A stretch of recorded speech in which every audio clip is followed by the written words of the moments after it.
T minus 1 minute.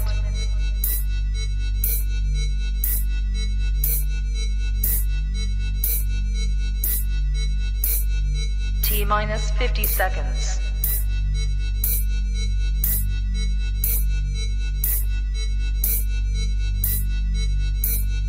T minus 40 seconds.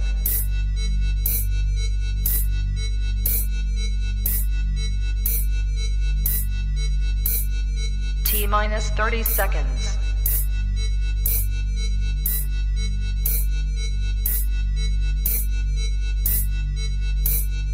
T minus 20 seconds.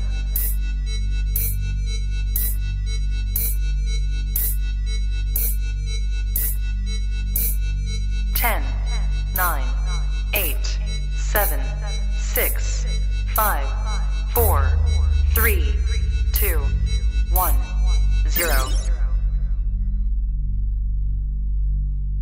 You will become what God designed. Hallelujah. You to be.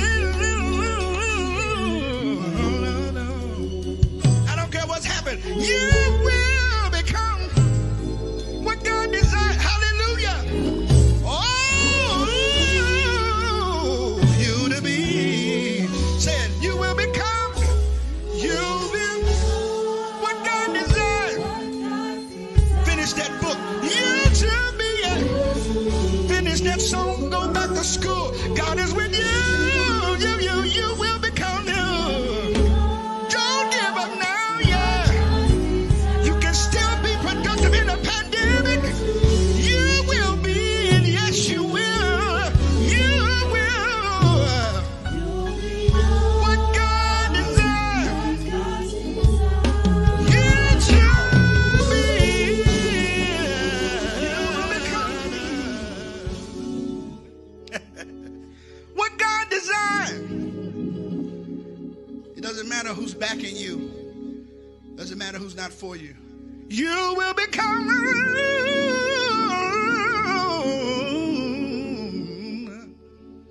what God designed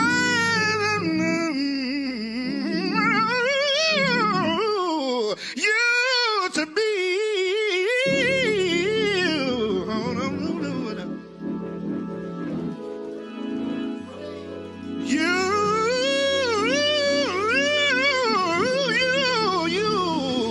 become.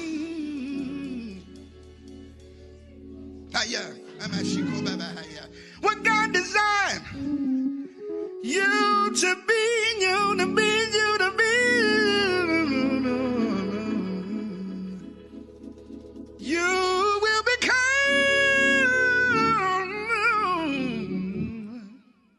what God designed.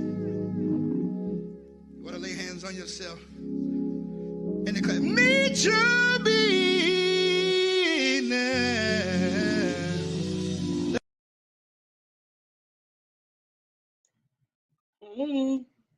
Hey, how y'all doing? Hope everybody's good. Having a really, really wonderful evening. I know it's been a long time, so I hope everybody's having a great day. Please do me a favor. It's been a long time since I've been here, right? Hi, Kelly. How are you? I saw somebody else's name. Uh, Hi, Kelly. Hope you're doing good. Oh, hi, Janelle, fellow lemon heads. I hope y'all are good. Okay, I hope y'all are good and having a wonderful evening. Um, so it's been a while since I've been live because I've been on the road with y'all. So I would love if everybody could please.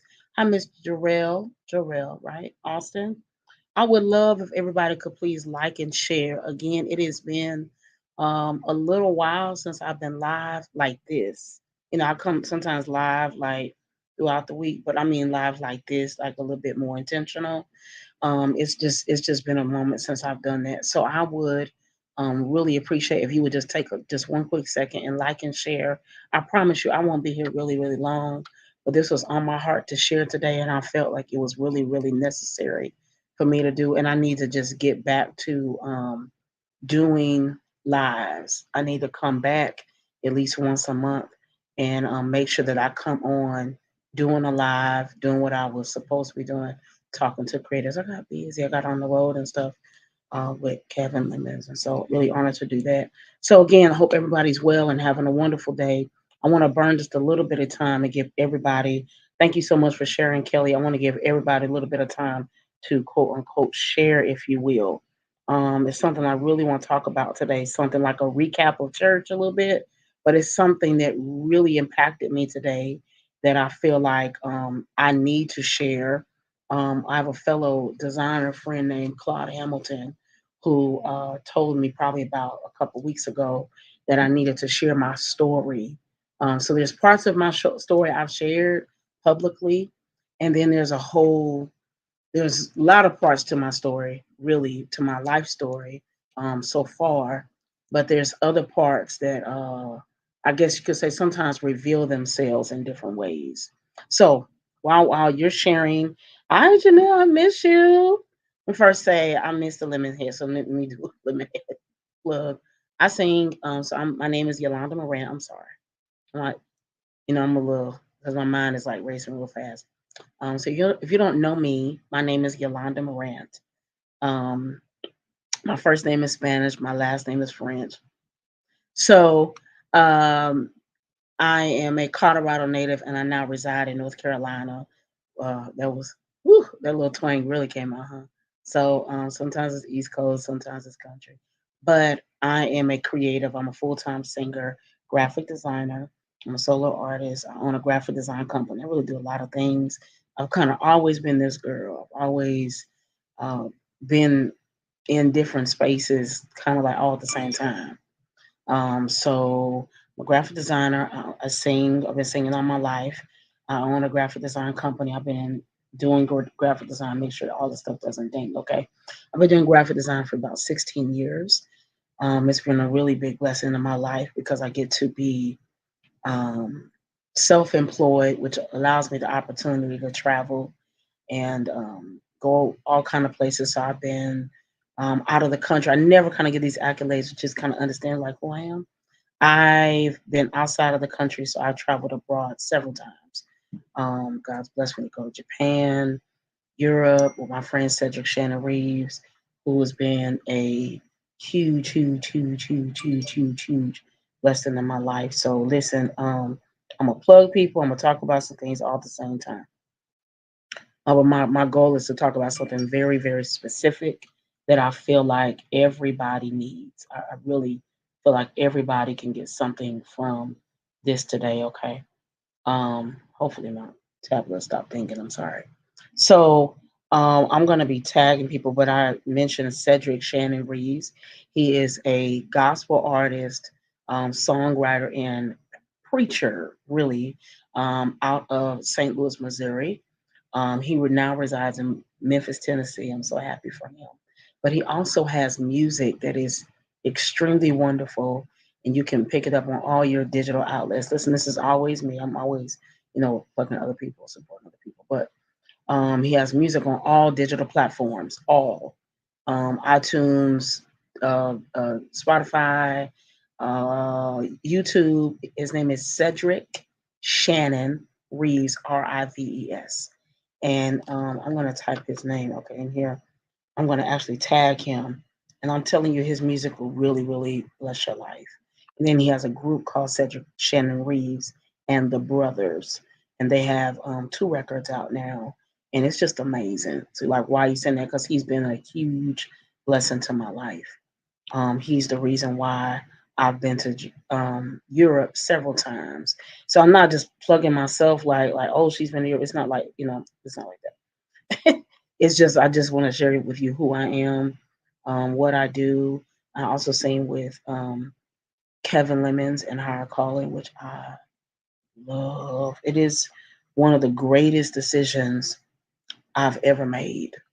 I started singing with Kevin Lemons in July. Matter of fact, so my Higher Calling anniversary is coming. I started singing with Kevin Lemons in July of 2020. I joined during the pandemic, so I haven't been that long. But when I jump in, I start working, and it's been a really huge blessing in my life. Kevin and his wife Tiana are just amazing. So I've had the opportunity to meet amazing people, like my roommate, um, Leah Nichols out of New Orleans. I've had an opportunity to meet Kelly, Deanna, who is like this amazing singer. She won't want me to plug her accolades, but she's amazing. Janelle and a host of other people who are just amazing. Their gifts are amazing, and it's just a really really dope thing to be a part of. Someone recently asked me, um, what has impacted me the most about being a part of Higher Calling, and I shared with them I feel protected. We don't, people don't know is when we go out somewhere and sing, the guys protect the girls like to no end. We just they don't let us ride in cars by ourselves. They don't let us they don't even let us walk up the stairs by ourselves. They just protect us, but I feel protected by the guys. I feel protected by the leader, but not just a physical protection. I just feel protected. I feel like my gift is protected. It's just it's a very beautiful thing to be a part of. So thank you, sir. All right, so I want to share one other thing with you, and then I want to talk real fast. I promise you, I won't be here all night at all. I won't be long, as, as Bishop Quincy Smith says, but I'll be strong. Okay, so I just want you to again tag and share, hang in with me because I promise you, this is. I really feel like this is going to be something again that is going to impact a lot of people because I'm going to be extremely transparent, and there's going to be a lot more transparency in wisdom coming from me over the next several weeks as I prepare to do other things. Um, so I want to share something with you. I made an investment. I purchased this. Um, hopefully, it may be backwards on y'all here. But it says girls.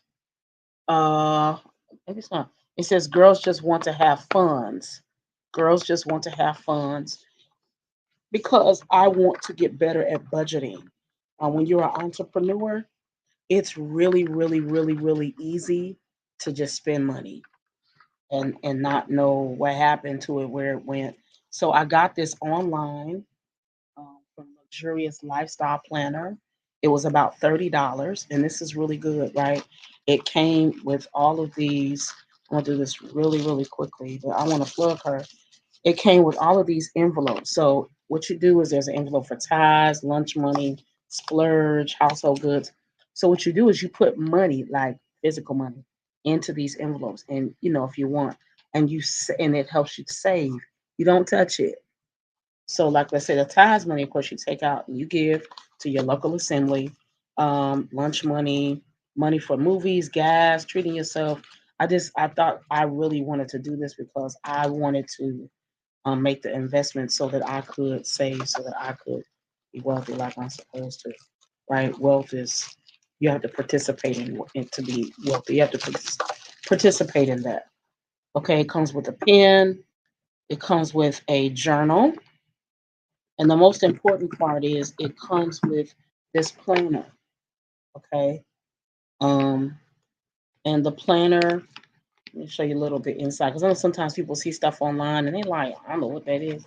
So it comes with this planner, and the planner allows you to literally plan, like balance your budget, create a budget for each month.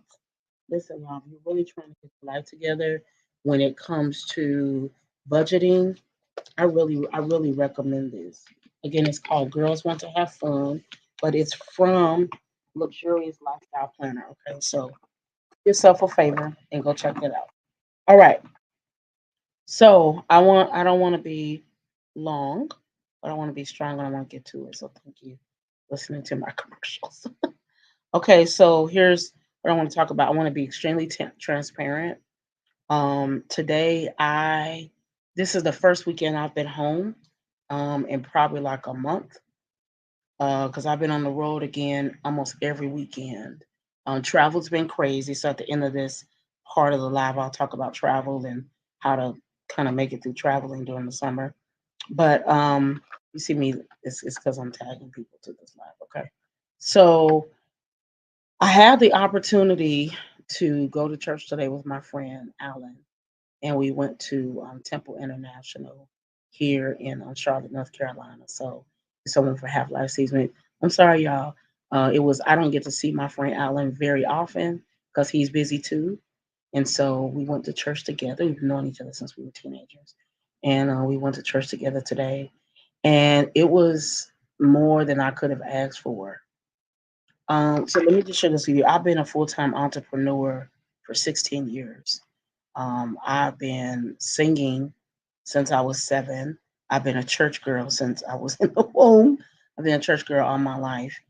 And so, these things are huge parts of my life. And what I think a lot of times what happens when you are a church kid, sometimes, not all the time, is sometimes um, you become a yes person, but I don't want to just put it on the church. Um, as a child, I was sexually molested. I've talked about this before, so it doesn't, if I shed a tear today, it's not gonna be about that. I was sexually molested as a child, and sexual molestation um, is a very tricky thing because it doesn't operate the same for everybody. Everybody responds to trauma very differently. No one person responds the same. Nobody responds the same. Okay. I have family members who experienced molestation and their response was different than mine, and we have the same blood. I have very close friends who have experienced molestation. Their response was different than mine. Nobody's response is the same. I just really, really want to um, put that out there and make sure that it's really clear. Nobody's response is the same. Some people respond by becoming very withdrawn. Some people respond by becoming very outgoing and try to almost, kind of like overdo the desire to be connected to people. Some people become addicted to drugs. Some people become alcoholics, and the list goes on. I particularly, Yolanda, I started to become withdrawn. So, I was a church kid. I grew up in church all my life. And then I was about, I don't know when it started, but I remember it going on about 5 or 6 years old, 5, 6, 7. It might have ended when I was about 7, maybe even 8. Eight is kind of high, but definitely 7. So the sexual molestation caused me to have um, trauma when it came to education. So number one, I became withdrawn. I just think by nature I can be a very quiet person sometimes. People may not think that because because you see me sing, I'm very animated. I'm very, I'm jumping up and down. Like almost become a whole nother person. And then when I'm just on the bus, I use higher quality. When I'm just sitting back on the bus, I can be really quiet and reserved. I'm in my phone or I have headphones on. So I'm probably an introvert and extrovert at the same time. So that being said, I became very withdrawn as a child. And it caused me to have academic issues. Uh, I'm a very visual person. Words turn into pictures for me. So when I communicate with clients about working, I always say, you're the canvas, I'm the painter. The more you talk, the more I paint. Well, it took me years to learn that's how my gift works. And that's how I learn best. So even when I'm sitting in church and someone is preaching, you'll see my head squinch is not because I'm probably like the lights turning on and I'm probably gaining some understanding. But in addition to that, it's like the words are turning into pictures. I'm seeing the story as you're talking. So, but it took years to get to that. It took years to understand that's how um, my mind works. It took years to even calculate that. So in school, I was in special education all the way through college. Special education is nothing like what people think it is. When people think special education, they think of a kid sitting in the corner with a hat on their head. But that's not what it is at all. Unfortunately, special education, which is a whole nother subject, they misplace children and stuff like that all the time. So they put me in special education because I was having trouble uh, understanding the work. Sometimes I was having trouble. It just didn't calculate for me because, again, I'm a virtual person. I'm a virtual learner. And then they didn't have the understanding of virtual, how virtual learners learn or creative kids or things like that. So they just grouped all those kids together. Okay. So that's part of the effect that sexual molestation had on me. It also had an effect about my insecurity when it came to myself, like my self insecurity, how I felt about myself. I've had a gap since I was a kid. So the gap, I was actually tall and kind of slender. I know people who meet me would never think that because I'm a thick chick, but I was tall and slender. And then puberty came about 13 or so, and my body drastically changed. So I went from being, this kind of tall, slender kid to hips, my waist, like my hips went out, my waist went in, and I had this body type that we now call curvy or plus size. But then it was just like a heavy set girl. Well, who wants to be called that? So I'm explaining all this to get to today.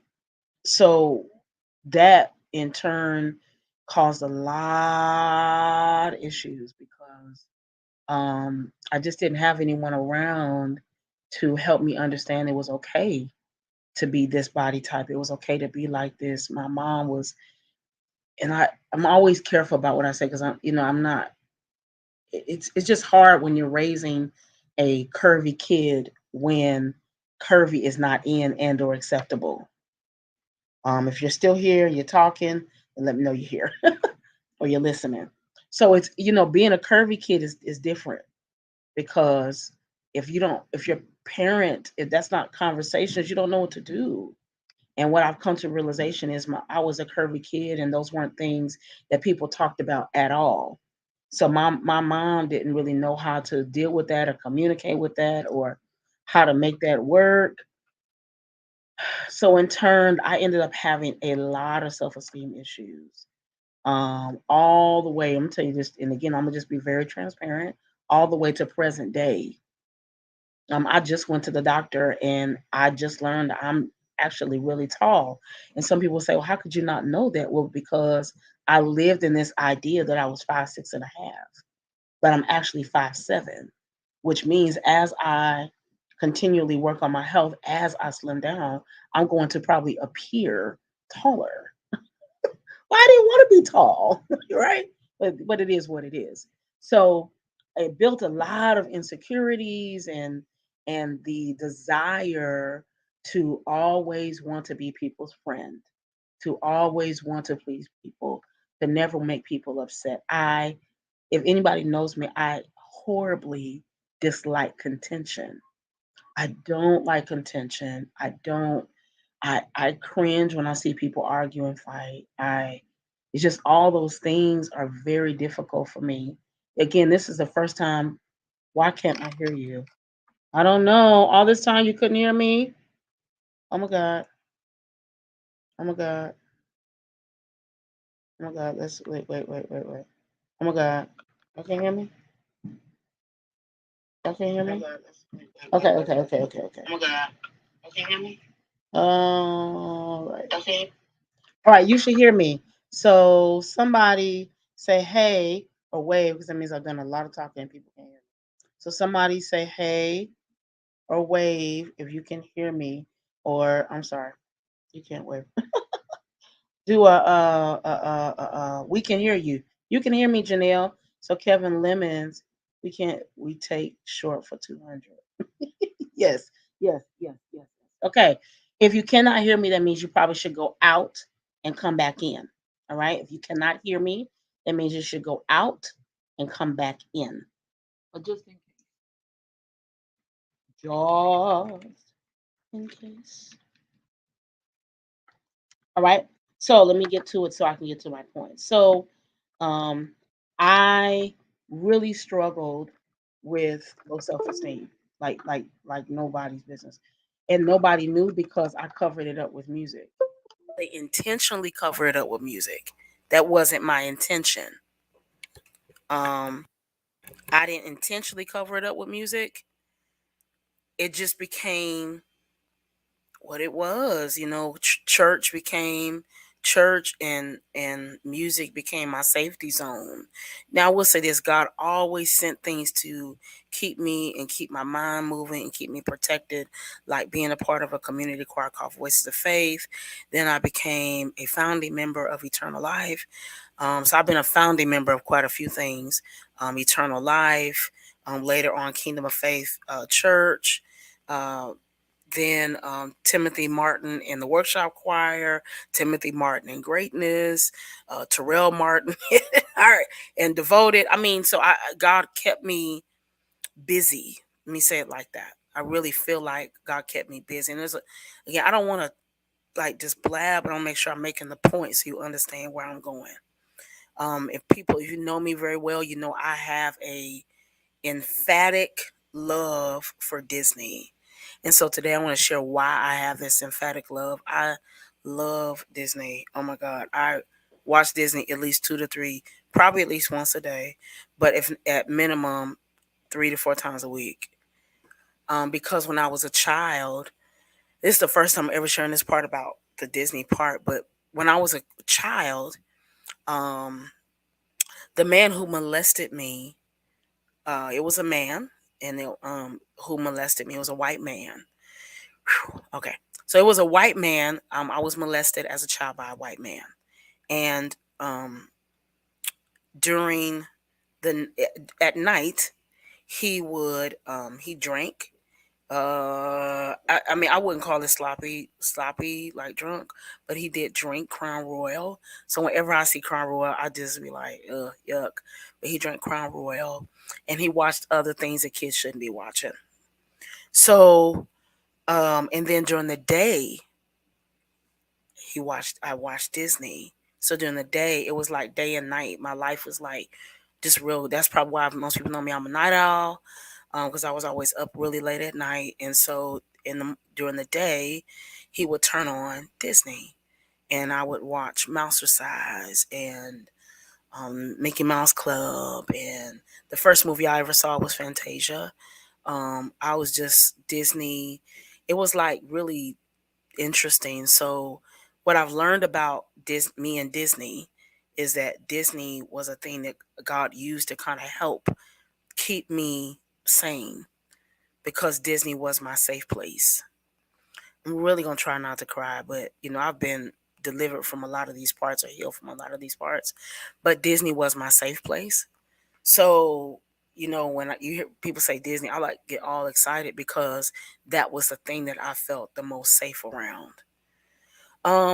So all to my point of what I wanted to share is that, all these things started to add on to my life, and they started really to set onto my life. And this caused me to, even though I had music, I had, church, I had family, but I always wanted to please people. I always wanted to, be people's friend. And I didn't really get involved in, I've never been on drugs and stuff like that, but I just wanted to be around. I wanted to be liked by people. So today, I went to church, to Bishop Kevin Long's church, Temple International, and today he talked about something very interesting that I didn't see coming. Today he talked about people pleasers. Like the title of his sermon was "Respectfully, I don't care what you think." And I was like, huh? What? And it came out of Galatians 1 through 10. Right. And so when he was reading it, I was like, oh, maybe he's gonna talk about whatever. I didn't know. This is the part I want to share. I've shared a lot already, but another level of transparency that I want to share is how I got free today. Like I just feel like it was another level of freedom for me, because all of my life I have worked to make sure other people were happy. And I sometimes I feel like there's still nothing, like there's nothing wrong with that. It's got to be placed properly. Like I love to see a smile on people's face. I love to see kids and them be happy. And I get excited when we're singing and our calling and everything's going right, and you can see the joy on Kevin's face. It's like really dope.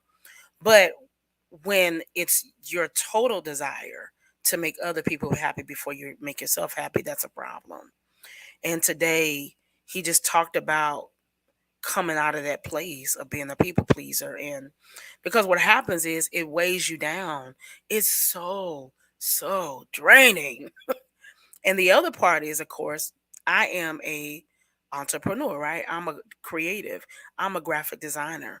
So a part of what happens when you're a graphic designer, when you are a creative, when you're a producer, when you're a singer, part of that is it's I think sometimes there's even a jump you get, or this thrill you get when people are happy with what you do. They are happy with your music. And I'm not saying that's a wrong feeling, right? But you have to be happy about the music first. Or they're happy about the project. Yay, they really liked it. But then when they don't like it, you feel really, really down. It's a really strange space a lot of times, and I feel like creatives experience it every day. That feeling of people not feeling like they're pleased, so you do it again because you want them to be happy. um but what happens is your emotions end up all messed up. Your heart ends up all over the place because you're constantly trying to please people. Totally hope I'm making sense. So I wanted to share today that I personally, Yolanda Morant, was freed of that need. I thought I was already free from this. Like I thought I was in a good place. I wasn't in that place. And I think a lot of it had been lifted. But I realized that there was still some left. That there was still that place where I felt like I had to please people. I had to make people feel like, you know, I want you to be good with me. So I'm gonna go all out. And I'm still, a hard worker. None of that's gonna change. I'm not gonna not be a hard worker now. I'm not gonna not be nice to people. That's just those things are just in my nature. That's who I am. That's a large part of what I do. That's just what it is. What I'm not going to do is extend myself so much to people that I get nothing that I feel empty after. Now this is different than when you've been singing, right? This is I want to be really clear. This is very different than when you minister, if that's what you do, whether it be in song or in word, and you pour out and you feel empty. That's a little different. I'm saying when you're just giving and giving and giving to people, and they're just draining, and then when you need something, these people are nowhere around. When he did this altar call today, my first thought was grandmothers who take in their children's children, and they're the person left hanging left hanging, and they're the person doing the giving while their kid is out doing whatever they want to do. And I just wanted to encourage somebody. You don't have to be that. You don't have to be the people pleaser. You don't have to continually be in a space where you're doing more for people than they are doing for themselves. You just don't have to be in that kind of space. It's just not a good space to be in, and it will wear you freaking thin. So I hope I made sense because I wanted to make sure I made sense. And when I posted my post, I felt like I had a lot to say, but I didn't want to talk out of turn, and I didn't want to talk out of emotions. But I did want to share that, trauma can affect you in a lot of ways.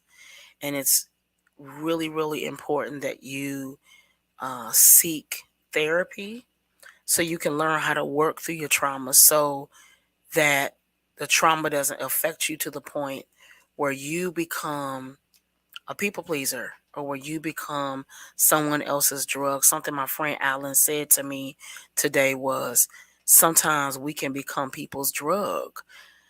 Something Bishop Long said today was, when people have never experienced pure love, they're going to drain it from you. So if you're a person and you just love people purely, without condition, when they meet you, if they've never had that, if you're not careful, they'll drain the life out of you. It's just not worth it, y'all. So I'm encouraging you, number one, to stand up for yourself. Number one, it's okay to tell people. Let me get to the root of it. Stand up for yourself. It is okay to tell people no. It's okay to tell your children no.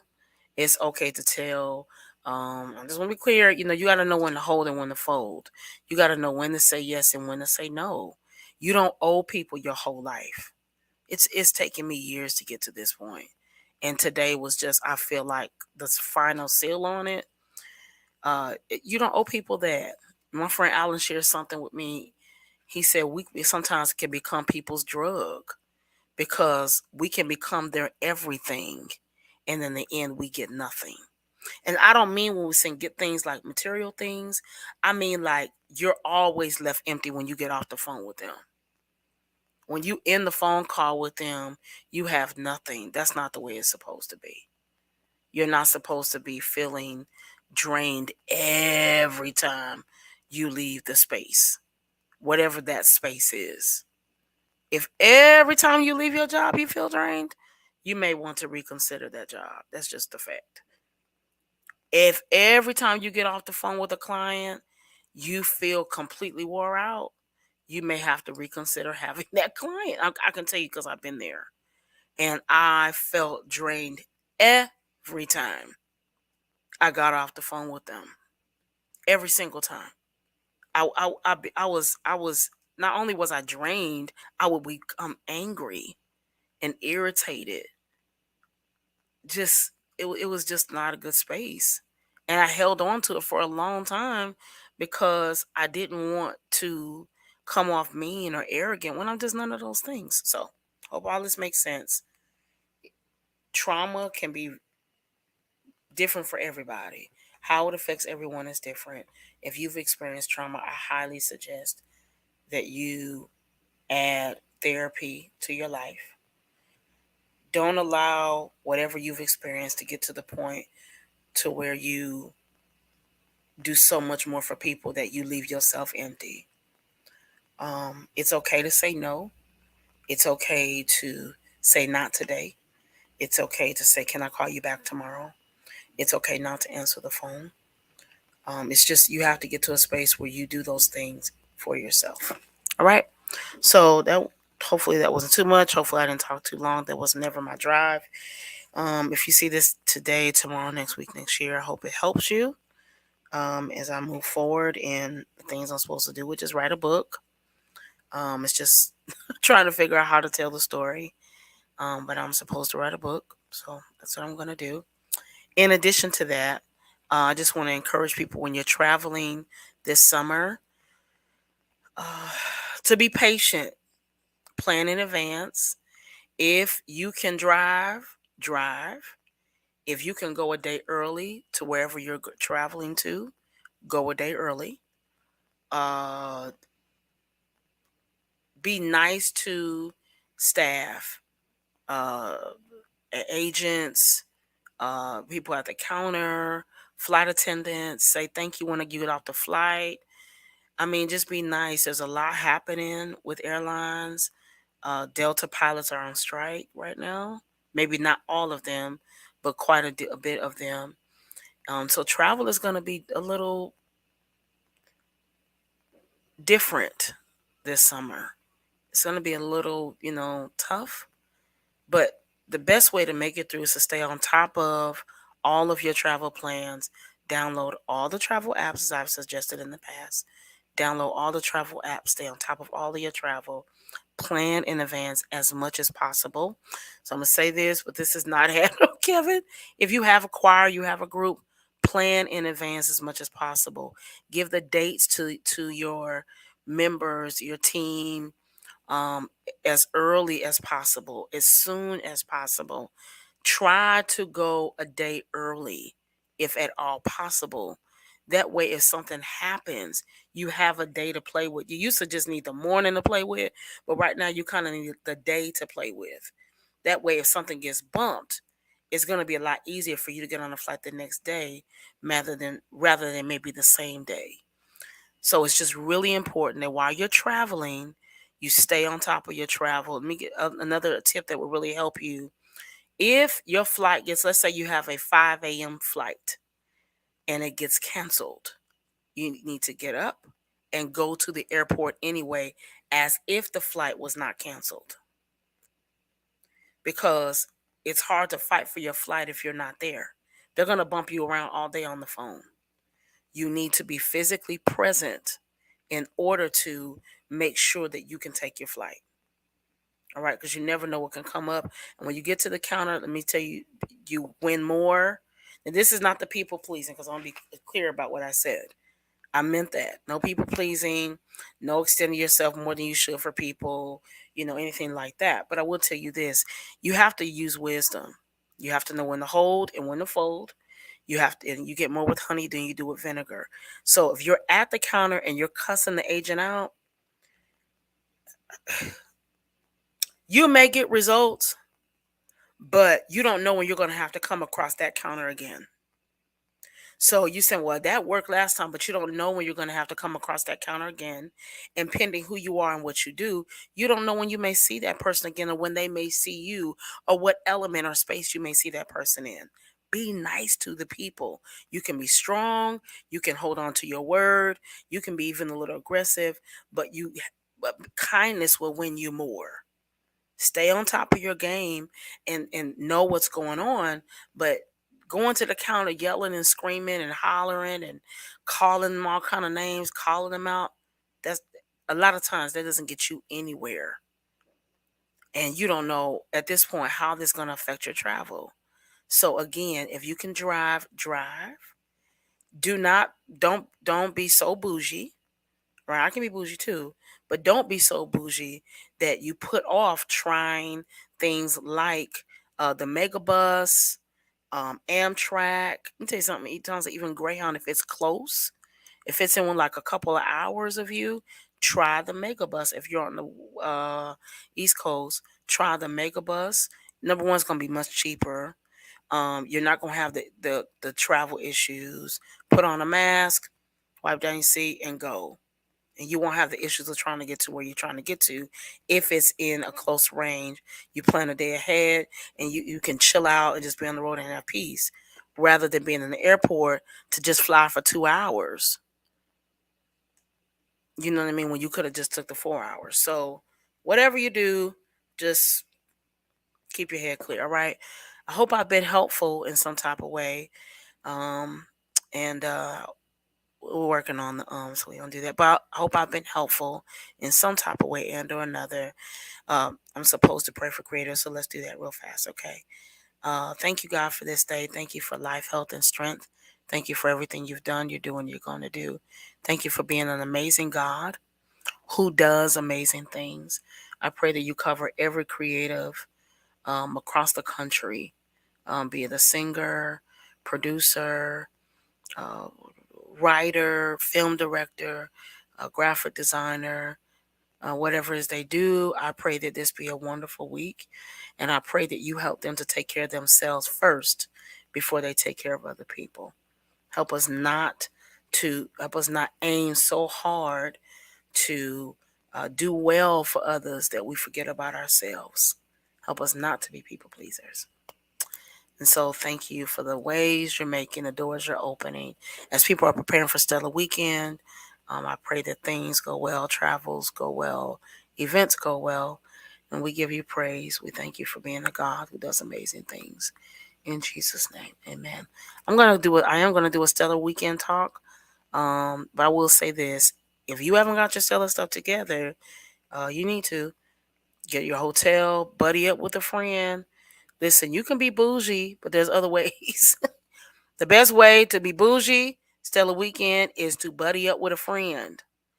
You and a friend at a hotel or Airbnb. You buy some groceries, you save some money, and then you can go to all the events.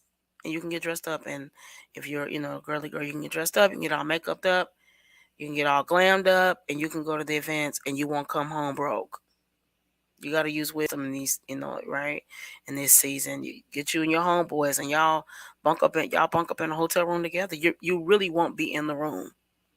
So unless you just got it like that. And I'm not saying if you got it like that, that's cool. But if you got it where you can just be in the Ritz Carlton, and you can just be chilling by yourself, that's dope. But it doesn't make sense to just spend money unwisely. You got to use wisdom. You and a friend buddy up together. Go buy some groceries. Chill out, and then go to all the events and have a great time. All right? Have a happy 4th of July. Please be safe. Take care. Bye.